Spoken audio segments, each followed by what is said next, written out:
Hello, motivators. Timothy McCain here, and welcome to another podcast. Man, what we're going to share today, I believe, can absolutely change someone's life. There's many things that people don't talk about, things that people sweep under the rug, or may want to live their life acting like it's not a reality, but it's a reality that many people wake up to on a daily. Reasonings that people may tell themselves to live under their purpose or stray away from their dreams, and that is education and the complications that may arise and how to overcome it. And the guest I have today can speak not just in theory, but speak from a state of success of walking out his dreams, overcoming adversities, and fighting oftentimes the greatest battle that we may have to fight, which that is within ourselves. So I want to introduce you to my good friend, Dr. Eric Ortiz. Thank you for being here. Thank you for having me. Cool. So I just want to open it up. And so we're talking about finding success in the minority community and the importance of education, things of nature. And so, Dr. Eric, you are a man that has had to overcome a bunch of things. You're a man that you at one point you had to make up in your mind it didn't matter what anybody else was going to say, or you wasn't looking for approval. But you just did it. And so can you just tell us a little bit about your journey, a little bit about your life before we go any further? Well, thank you, sir. Like you said, my name is Dr. Eric Ortiz. I've got a PhD in modeling and simulation. And basically, as far as adversity or overcoming obstacles, I didn't receive my PhD, right out of, you traditionally go right from high school, right to college, and then you complete at that point. I completed my PhD as an adult. With a wife and two children at home and a mortgage and multiple cars and all the responsibilities that go with that. And, that in itself seems like it'd be adverse, but I also had to deal with my own issues of am I smart enough? Is this right enough for me? Why am I doing this? Do I really want to pursue higher education? And am I able to be as smart as the rest of the people I'm in school with? Because I was in school with a bunch of younger people, and that intimidation factor of why what am I doing here? Am I capable of doing this? That was a big deciding factor of why I decided to pursue higher education, but also to get over myself of not knowing that I had I was blessed. I was blessed with the opportunities to pursue higher education. But I wasn't told early on that I could be successful in education. I honestly was probably in my first career job as a graphic artist when I came across a Colombian gentleman that changed my life. And he doesn't know he changed my life. Just basically being Hispanic and having a master's degree. And he basically, I asked him, I said, well, what's your background? It was like my first couple of days in the job. What's your background? Mm-hmm. Oh, I've got a master's degree in psychology. I'm like, you do?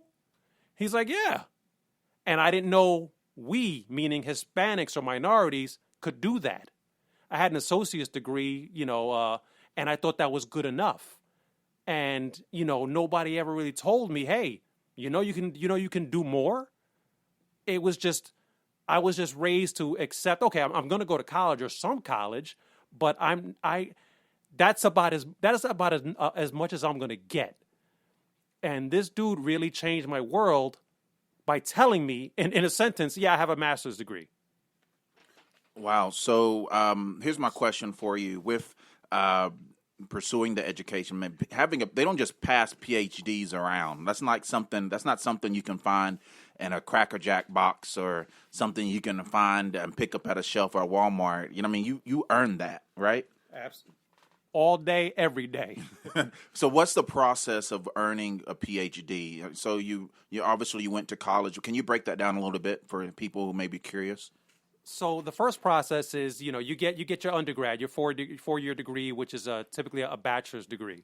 And at that point, you decide, you find a program you want to get involved in. I was involved in the modeling and sim program because my background is in art and virtual environment development and visualizations. So I decided, okay, I went to UCF. I had a bachelor's degree already, but again, this is one of these things that I was doing all in the evenings.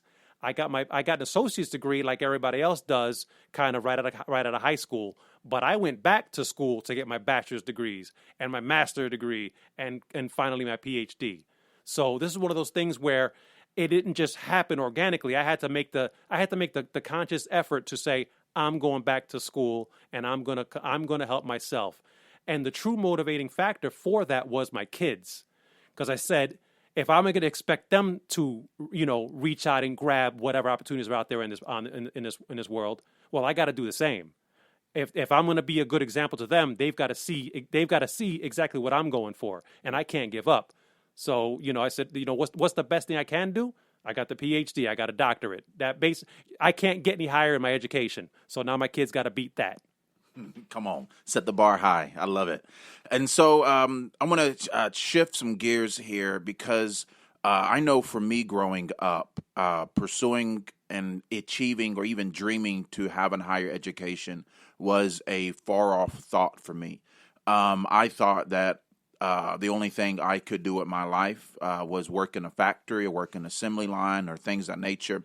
And so I struggled with understanding that there was even an opportunity for me to chase after those things. And I grew up in the Bible Belts of North Carolina, and I grew up in North Carolina where there are some areas where I experienced great racism and prejudice, and we had Klan marches and just crazy things. I remember on my yearbook, actually, a white guy in my senior year put racial profanity on my yearbook. And so, this was things that I've seen, I experienced. And so for me, I look at you and I think about how incredible it is that the facts that you are simply being who you are set an example for many people to say, you know what, you can chase up your dreams regardless of the color of your skin, regardless of your upbringing, regardless of any of those things. And so I almost think is the significance of this very well popular movie, the Marvel movie, Black Panther. Right. And so I know some people, I was talking to some of my friends across the world and across the nation and who didn't understand the significance of what that meant in the Black and the minority community to have a superhero, to have somebody who wasn't a slave, who wasn't working the farm, who wasn't had to sell drugs or whatever. But this was someone of royalty, someone of great respect, playing of great technology. Someone where the kids want to be like and dress like. Yes, I know he's just a comic book character, but it inspired something in many people to say, you know what, I want to be great too. And so why do you believe that for your own self, and because I know that there may be some ridicule you have had even amongst your own peers, striving to further your education, but what fueled you to, so to speak, become that superhero in your own right to say, you know what, I'm going to do this, I'm going to conquer? I think for me, I think the Black Panther is a fantastic reference because it did show as a minority, like you said, royalty, doing something above and beyond. And for too many years, and for too many of us, meaning minorities, because I'm a Puerto Rican man, I wasn't raised in an environment where I saw too many people doing positive things. I wasn't raised in an area, I was raised in a working class and very, very poor working class factory workers. That's kind of what I was expected to be, some sort of blue trade or blue collar employee somewhere. And not that there's anything wrong with a blue collar, not at all. Hard work is hard work, but I didn't realize, I wasn't in the environment where I knew I could do more. And like I said, when I didn't even know what a master's degree meant until this guy told me about it, And again, I had a 2-year degree and I'm going to college, or I had completed my education and I was satisfied with that. And that's a shame of our communities because it feels like we're not told. And now I had scholarships. I'm kind of smart. So I had scholarships to a college prep high school, but I wasn't pushed like I would say maybe some of the other kids were pushed. I was kind of expected to just get on by. You got here, do something with it. But I graduated with a bunch of other kids that were going to the Naval Academy and West Point and all these well-named Ivy League schools. And I remember for a fact, I didn't have any guidance counselors reaching out to me to say, hey, Eric, you can do this, or hey, you can do that. No, nobody explained to me the potential I had. They were just, oh, you're good. You were good enough to get in here, but we'll see what you do with it afterwards. And maybe I'm being a little dramatic about it, but if I think back, I never really had anybody, tell me, or, anybody in a higher education, in a bigger position than mine, at that high school era, tell me, hey man, you can do it too. It was not from my community. Man, so I know for me, I did a podcast earlier a couple of days ago. It's called "Change Your Mind, Change Your Life," and I remember just telling you I thought I was stupid my entire life up to the age of 30, and I turned 33 next month. So I'm living. I feel like I'm making up for lost time, of squandered time, living beneath my purpose, and feeling like I just could not amount to anything. So I just think it's important for me, again, change your mind, change your life. And what shifted my thinking was an Instagram post, and so it was this picture of a bunch of animals all in line, and there was a fish in a bowl, a monkey, elephant, eagle, and then there was a big tree behind them, and then there was a person in a desk, and it said, for the assignment today, the test today, you need to climb the tree. And so obviously the fish can't climb the tree. The eagle won't be able to climb the tree, really. You know what I mean? The elephant can climb the tree, but the monkey, oh man, they got it going on. It's them. And so then Albert Einstein, which I have dyslexia, and I found out that Albert Einstein, actually, he had dyslexia as well. He makes this quote. I'm going to butcher it, but it said that if you judge a fish by its ability to climb a tree, it'll believe its whole life that it was stupid. And so that changed my life. It was an Instagram post that really helped shift some things, and everything been a snowball effect from there. Well, then I realized that, man, that I can be smart. I am not be smart. I am smart. Right. And so not only, because I used to think that wasn't the fact that I was simply just uneducated. It was I thought I was just straight up stupid. So to change my thought life, change my life, to change my outlook, to change how I looked at myself, it changed everything in me. And so now, like my second book comes out in a couple of weeks, and so I'm really trying to make up for lost time and trying to speak life into individuals who may feel like that they're not qualified, they're dumb enough, or maybe just like me, I felt that my skin and the people I was surrounded with, and then the conversation I've had, I felt like that I just couldn't do it. And so I believe that maybe there is many people maybe in my shoes that may have felt this way. But can you speak to the how important it is for us to just get rid of excuses? Because I know that we can excuse a bunch of things. And so I realized that what I thought were reasons were just excuses. So what are some excuses that maybe you have heard, and how can we overcome them, and especially regarding pursuing our education? I want to go back to that Instagram post that made you realize, hey, maybe I'm not stupid. And I want to blame that feeling on maybe how the education system is right now, how you experience it. I don't know what high schools you went to or middle schools or what have you in North Carolina, but it's, same thing for me. If you're not told that you can, hey man, you can do this, you can do that, the potential you have, well, you're just going to think you're limited by your own imagination. Mm-hmm. And a lot of times we limit ourselves by our own imagination. We can't imagine bigger for ourselves because we don't know. If you're raised in a poor environment, what else do you know but going to the corner store, buying a bag of chicharrones and a soda, mm-hmm. and hanging out with your friends? Yeah. If nobody's pushing you to pursue higher education or pursue more in your life, you have no clue, and that's a shame. And that's what I get really what I hate to hear that happened to you, because I know what happened to me in a different scenario. But we can't use that excuse anymore, because now we know. Yeah. So now if you don't pursue higher education, or if you don't do something to better yourself, that's your fault. Because now you know. That's it. And that's the purpose of us talking right now. Whoever's listening, I want you to walk away from this without the excuse of, I didn't know I could be successful. Because yes, you can. You are doing yourself a disservice by not trying to figure out what you want to do, what's next in life. I don't want to hear that you cannot go to college or you cannot pursue some higher education.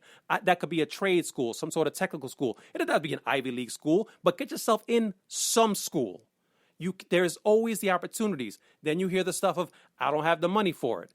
There is opportunities. You gotta be the squeaky wheel that's gonna get the grease. You've got to ask for those scholarships. You've got to look on Google. You've got to look on, if you want it bad enough, you will go out and get it. Like Malcolm X said, by any means necessary. That's your own life. Take that serious. Any means necessary to get towards your success. Come on. And so I remember talking to you that some things that it's like crabs in a barrel. You know what I'm saying? And I remember that was actually I think I was watching a Fresh Prince episode, and there was one scene where he was playing like Mozart on the piano, and Uncle Phil was like super amazed. And then you get to hear some of his stories where he used to hide his textbooks like in a pizza box, or people made fun of him for being smart, right? And so I know growing up, there was this thing I used to always hear that, especially if I was using like proper English, which is, I mean, that's very far between, whatnot, but I'm trying. But proper English, that I was being told that I talked white. And it was important to me. I didn't like that because I am who I am. I love being black. I love being black, right? And my culture is my assignment. I love it, right? And so not that I have something against white people, because I don't at all, but I am who I am, right? And so speaking like that, or being told I was speaking like that, and many people, I think sometimes they will stop talking or stop pursuing. But I'm curious, have you been in moments like that where even amongst your own community, where the moment you decided to change your life, that there may be individuals who maybe didn't celebrate that, or you had to fight the willpower to stay the same? I could definitely relate to that, in that, it's a very similar situation in that I'm a proud Hispanic man. I'm Puerto Rican all day, 100%. I'm all brown, rice and beans. Hey. But a lot of the community, you said, talking white or talking educated. I went to a college prep high school in Connecticut. I went to a really good school. And I remember going back to my neighborhood where I grew up with. These are my friends, and they would tell me, oh, why do you want to go to that white boy school? Again, I got no problem with white people, but why do you want to go to that white boy school? Why do you want to talk that way? And I'd be like, what do you mean talk that way? I talk educated? I was almost offended that they were not celebrating success. They were more so putting me down for sounding educated. Mm-hmm. That wasn't my fault. I was going to a very good school. I had an opportunity that they didn't. Now, I realize now as a man, as a 46-year-old man, that yeah, it's crabs in a barrel. They were trying to keep me back, but it's because they didn't know. That's it. So it wasn't. I can't blame these guys. They just didn't know, and it's almost like you're afraid of what you don't know. So if they hear me sounding, I'm not using ebonics. I'm not talking slang. I'm talking proper. That didn't make any sense to them, because they didn't understand. They equated that to being, quote unquote, talking like a white boy. Well, what does that even mean? Talking like I've got an education means I'm talking like a white boy? Well, I'll talk like a white boy then. I'm not going to hide my education. I'm not going to hide my smarts or my brain, and I'm not going to hide the fact that I want to do further in my life. I came from, although I lived in the crappy neighborhoods and the projects and all that stuff that goes with it, I had two very loving parents within my home that always pushed me to go further. Now, my parents had high school educations, barely. But they told me, you will go to college. You will not be some bum in the street. You're not going to be some negative influence in your environment. You will pursue something. I don't know what they didn't care what that something was, but I had to pursue something. They wanted to make sure that I was mission focused, and I knew that they were not going to accept me or my sisters to be just normal or be a part of the environment. They wanted us to have more out of our lives. Oh man, that's awesome. That is awesome. I think, again, going back, I think some of the greatest things the greatest person we have to influence and the greatest mind we have to change, the greatest individual we have to persuade is ourselves, because we will give an excuse for everything. And so, Dr. Eric, so what do you, if you had a bunch of students right here, a bunch of individuals, and they told you that they don't know where to look, or they just can't afford college, or no one's going to help them, what should be the first step that they take? I would say the first step, I would ask them, well, why you're not helping yourself? What are you doing? First, what is your motivation? Where do you want to go? What do you want to do with yourself? What's your passion? Once you kind of narrow that down, then you could kind of build a story, and then people can help you decide where you want to go. But if I have a student in front of me and says, "Oh, I want to go to college," awesome, but I don't know what I want to do. Well, my first question is, well, figure it out and come talk to me. I can help you once you figure it out. What are you passionate about? What do you want to do? Where do you want to go? There's so many resources available. You just got to have a direction. You just got to have a path. Anybody can push you in the right direction. You just got to know what direction you want to go in. You know what? It's dangerous is when we feel that our excuses are our reasons. And there's a chapter in my book coming out called "This Is Your Chance," and the chapter is called "I Can't or I Won't." And I believe that many times that we don't differentiate between "I can't" or "I won't." "I can't" is something that we'll just say when we actually mean "I don't feel like it. I don't want to put any effort in." Like I said, we won't differentiate between difficulty and possibility. We use the word "it's impossible" all the time. No, it's not impossible. It just requires greater effort. It's going to require you to put some sweat, blood, and tears in. It's going to require you to say no to some parties and no to some friends and put your face in the book and do what you got to do for whatever season in your life. But I believe that, man, when we really see the importance of a matter, that we will put our hand to the plow and we will grind. I just have another video, a podcast on this channel that I encourage you all to listen to. It's called talking about legacy, sowing your first name so you can have a harvest in your last. And I'm looking at a picture of my son right now on my desk, and I stare at him all the time. And the moments I get tired, the moment I get frustrated, the moments I just need an encouragement of why I'm doing what I'm doing, or look at his face. On my phone is not pictures of cars, it's not pictures of houses, which that's you do you. I mean, there's nothing wrong with that. But for me, my encouragement is my family's picture. On my phone is my wife and my son. And so it's a constant reminder to say, you know what, I can't give into my excuses. Even if I try to create them or make them reasons, I got to find a way how to overcome this. And I just think, especially in the minority community, we can no longer afford, and the generations after you can't afford for us to keep dragging our feet. We have to start creating generational wealth. We have to start owning things. We have to start living for our last name by sowing our first name. My son has my last name, and my investment right now in my life as Timothy is going to create a foundation for him to live off of or to build upon. And so I just, for one way, furthering my education and really learning how to do it is, like you're saying, Doctor, is setting the bar for your children so they can continue the generational blessing, the generational wealth, the generational knowledge, the generational drive.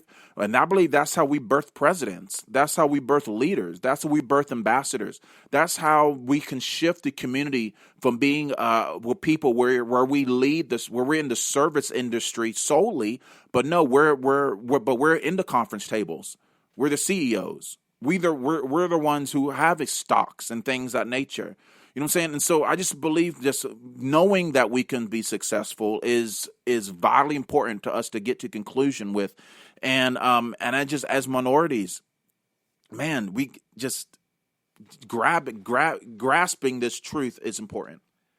You know, there's a saying that the hardest weight to lift is your own behind. And that basically means pushing yourself is really difficult. To get out of bed and say, I want to make a difference today in my life is really difficult, but it's not impossible. And a lot of times we sit back and make an excuse. I can't do this. I'm too tired. I'm not smart enough. I'm not white enough. Those are excuses, and we have to stop that. As a minority community, we owe it to ourselves to stop being the underrepresented, to stop being that group that's looked upon as less. Okay? It's our turn to get to make our way to the table. Let's get to the conference table. Let's be ambassadors. Let's be the generals. Let's be the decision makers. That's what we need to focus on. And once you do make it to the table, fantastic. Put your hand back and help somebody else get to that same spot. Somebody looks just like you. Bring them up there with you. It's lonely alone. Bring them with you because maybe you found the path that they didn't know how to get to. Come on. So we can't be on the mountain alone. We've got to bring our brothers and sisters with us. Come on. I was reading scriptures, and there's some individuals in the Bible that really had governmental effects. And Daniel was one of them. Joseph was one of them. You know what I mean? These were individuals who, through a series of events, they gained favor and they worked hard. And they was able to affect entire countries. Joseph was an individual who walked in excellence.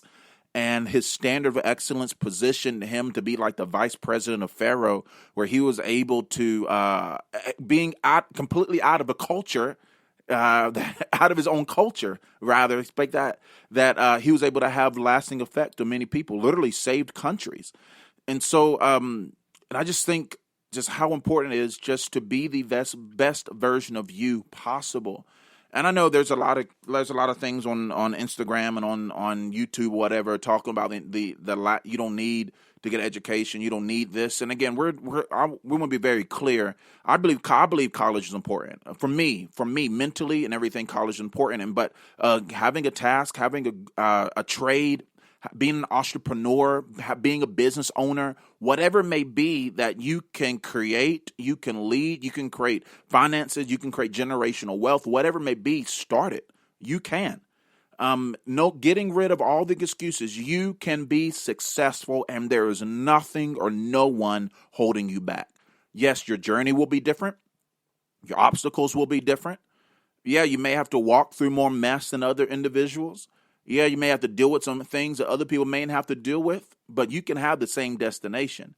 I was thinking about, man, just how much of an opportunity we have and how we owe it to some of the ancestors that really paved the way.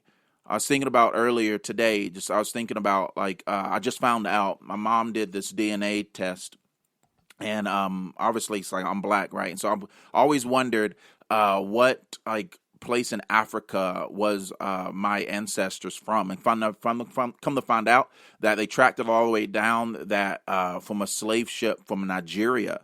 And so I'm Nigerian, right? And so I'm going to claim that, right? And so from Nigeria. And so I was like, man, these people who was brought in from slave ships who man, died, literally, sweat on the ground and all different things. I'm like, I owe it to my ancestors. I owe it to the people who paved the way and worked hard. And I owe it to my family, my future and future generations to stop giving myself excuses, but start challenging myself to be the best version of me I possibly can be. And Dr. Eric, man, you represent that so many people. And so the blessing that I have that maybe you don't have listening to this podcast is I was able to see Dr. Eric in action from the moment I got here in Deltona, Florida. And so he leads a basketball gathering group ministry, whatever you want to call it, on a weekly basis. And I've watched it, and these kids, man, In the especially in Black community, man, coaches are fathers, coaches are pastors, coaches are teachers, coaches are mothers. You know what I'm saying?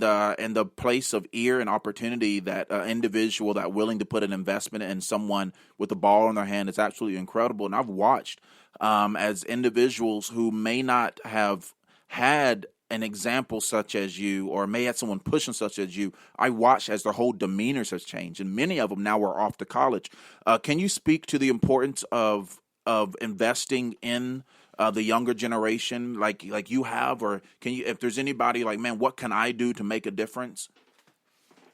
You know, it's funny. It's funny you should ask that, but the I was blessed with the opportunity to pour into the youth's lives, I guess, because I stopped making an excuse. Like I kept telling myself, gonna make this religious, but I kept saying, "Oh, I'm gonna help the kids or the youth when I'm the best Christian I can be."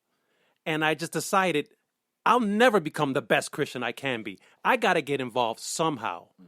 You know, I had young kids that were, you know, into sports as well, so that made it easier. But you know, I'm not a preacher. I'm not a pastor. I do my best talking straight up with somebody, you know, face to face. And if I can kind of marry that with sports, it was a win-win for me. And it became, you know, at first I was just doing it to, you know, get to know the kids and play some ball and hang out and be in good shape. But it grew, and the blessing grew with it, in that it stopped being about me and started being about the kids and the positive impacts that they were having on me, not what I was having on them. It was hearing them, knowing what they're going through, and knowing that, hey, maybe I can impart just a little bit of knowledge, just a little bit of adultness that I had that they didn't have, and help them down that journey. And it's been a bigger blessing for me than maybe for them.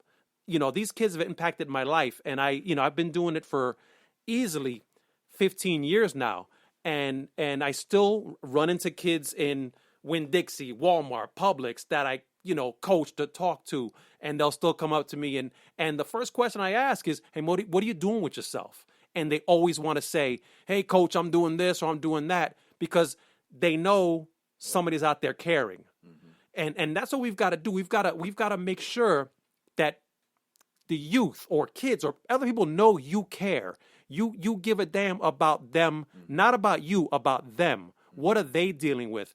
Because you never know the small seed you plant, where that goes. Like a mustard seed. You don't know where it goes. You don't know what you said blossomed that changed somebody's world. You might have said, now that could also be for bad as well. You can also really ruin somebody's day. Remember, words have meaning. So you've got to make sure that what you're saying is powerful and is helping somebody, is motivating, as opposed to bringing somebody down. Now, I am not perfect by no stretch, but when you're dealing with other people or trying to help other people, you've got to think, what am I saying to this person? How is it going to change their world? And it's, again, the smallest thing you say can make the biggest difference. I got a young man I talked to. I play basketball with, you know, at a lunch league over by the school. And I tell this kid, he's 21 years old. I tell him every time I play with him, hey, man, at the end when our games are done, I say, hey, make sure you make good decisions. He's a young man. He's in college. He's living on his own. His parents live in another area, and he's living his best life. That's cool. But I want to make sure this kid knows the decisions he makes right now can directly affect the rest of his life.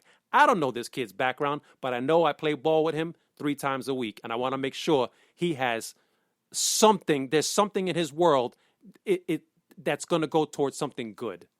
Yeah, man, that is absolutely awesome. And so, again, the title of this podcast is Attention Minorities Who Said You Couldn't Be Successful. And that's our drive and our heart. I know we've been belaboring, and maybe we're trying to really beat this point to you, for you to stop giving excuses, to stop saying later, I'll do it one day, or when I get enough money, when I get enough this. You know, maybe you can't start off with the full college load of 12 credit hours, but can you start off at one class? Can you start the snowball? Can you make the appointment with the counselors at the college? And maybe you don't start off going to Duke University or whatever you may to go, but there's a community college. You know what I'm saying? There's a place where you can learn a trade, you can learn a task, whatever. You know what I'm saying? Find a way. Where there's a will, there's a way. The most dangerous game that people will play in their lives today is the blame game. It's a Russian roulette that everybody dies. Doesn't matter when you pull the trigger. Someone's losing a life. And maybe you've been playing the blame game and you have been pointing fingers and saying, if I had it like them, if I had enough money like them, if my family was like them, my dad was in my life, my mom was in my life, if they could pay for my college, then I would be different. You know what? And maybe there's some truth to some of these regards. I'm not trying to be insensitive to your life or your situation, but I'm telling you, all of us has stories. Everybody has a story. Everybody has history, but the pen is in our hands. The book isn't over. The chapter is the ink that we still can write the chapters. And so stop living your life as if your obituary has already been written when it's your birthday, not your funeral. It's time that you make up in your mind. It says, you know what? This is my moment. This is my chance. And I'm going to be the best version of me I possibly can be. And you will be the one who creates generational blessing and wealth in your family. And so man, I was just thinking today, my dad, I'm going to see my dad in a couple of days, and he had 3 strokes. And I'm heading up to North Carolina on Friday to see him. And my dad used to travel with a band. He would sing, and he used to be a disc jockey and be on the radio and things of that nature. My brother, Pastor Joshua McCain, is a worship pastor. And I was texting him earlier today thinking man, my dad's life looked different, but he instilled some things in us. My dad was not lazy by no stretch of imagination. No matter what, he made a way. He didn't give excuses. He was humble. He grinded. He tried his best. But I look at my brother and I say, man, I can see some of those similar drives and characteristics and the ability to sing. Joshua can sing like no one else's business, and the ability to draw people. My dad could draw people and draw attention to the crowd and engage. And so I just think about, man, the coin has been flipped, but my brother is building upon the generational wealth and blessings, even among the family, where we're shifting some things. And so that's just one of the many examples that even for my own personal family, but I'm wondering, and you as you're listening to this podcast, what are your children going to thank you for one day? What is your grandkids going to thank you for one day? Are they going to thank you for, as Doctor was saying, are they going to thank you for eating chicharrones con Valentina in your abuela's basement?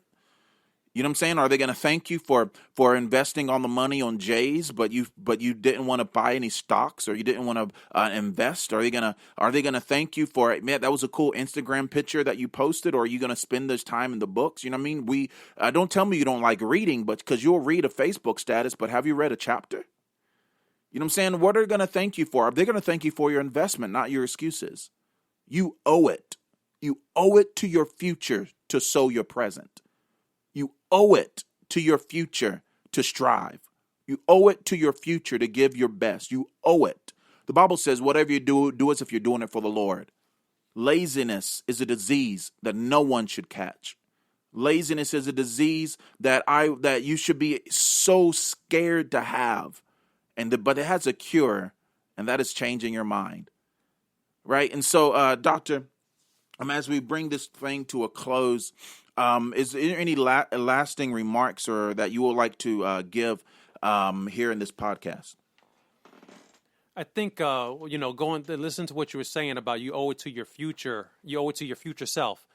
That's a fact. Your future self and your family. Yeah. What example are you showing? Because you're not just living your life. Your family is watching what you're doing. Your community is watching what you're doing. What are you showing them? If they see negativity coming out of you, well, they think it's cool to be a negative. But if they see positivity and things that you're trying to strive for every day, then that's a great example for them. And to go back to the education side of it, like Pastor Tim said, one class at a time, one page at a time. Somebody told me something when I wrote my dissertation to help me towards my doctorate. My dissertation is a long, hard process. And this woman told me when I was first getting into it, and I was like, I'm feeling overwhelmed. I don't know if I can do this. She said, how do you eat an elephant? I said, I don't know. I don't eat elephants. She says, you eat an elephant one bite at a time.